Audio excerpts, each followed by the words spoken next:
really did. You know, we knew the car was pretty good when it was in practice the other day, but, you know, we knew Ernie was going to be good, too, and we really didn't know how good Ernie was going to be, and he had problems there at first of the race.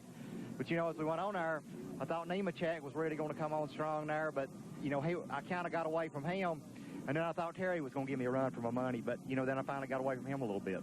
Has to help end a lot of the frustration of this season so far, doesn't it? Anytime we lead a lap, it beats nothing. I'll tell you what, you know, we've struggled so hard in the Winston Cup stuff, and to come here and finally win, you know, especially in a Busch race, you know, we've been kind of competitive this year, but, you know, Gene and all the guys and Charles and all the people back at Ford dealership, they've done a good job, and they've worked hard, and they've really put a good car together. Well, congratulations, Bill. This may be the thing that helps him turn this season around. Got the monkey off your back, didn't you?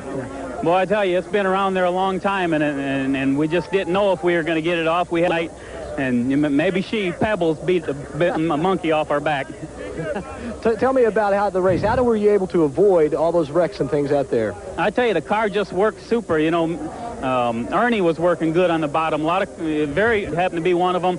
You know, we set our car up 2 years ago to run on the bottom. Unfortunately, last year we broke and didn't really have a good race at the end of the year. But, you know, tonight we just set that car up again to work on the bottom, and because we knew, you know, from being here 3 years ago running second, you got to work on the bottom to get around this place. Even though the faster groove's tough, the faster line, the bottom groove is where you got to get by everybody. And, you know, we set it up, and it was Banjo Matthews' car, and Robert Reeves, my crew chief, built the engine. We do our engines in-house, and never had a problem with the gasket, and the brakes stayed on good, so the sponsors are happy, and we're doing a good job tonight. Yeah, very, very happy. Tracy Leslie coming away with his very first Busch Grand National victory.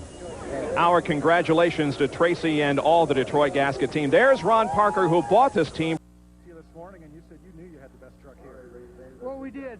I'm just a little bit rusty in traffic. I don't know what to do about it. I got to work on it a little bit more, but I have a hard time guessing which way those guys are going. Can't get any further to the front than right here, victory lane. Dick Berggren. Last lap, great race. Man, I tell you what, it was tough there. You know, Ron ran us real hard there. There was some oil in the racetrack, and it got real slick there, and then we had that restart. It seemed like it took my truck a couple laps to get going good, and then Jeff gave me a heck of a run there. We run side by side and just beat him back to the line. It was close. You realize now you have a chance for a triple.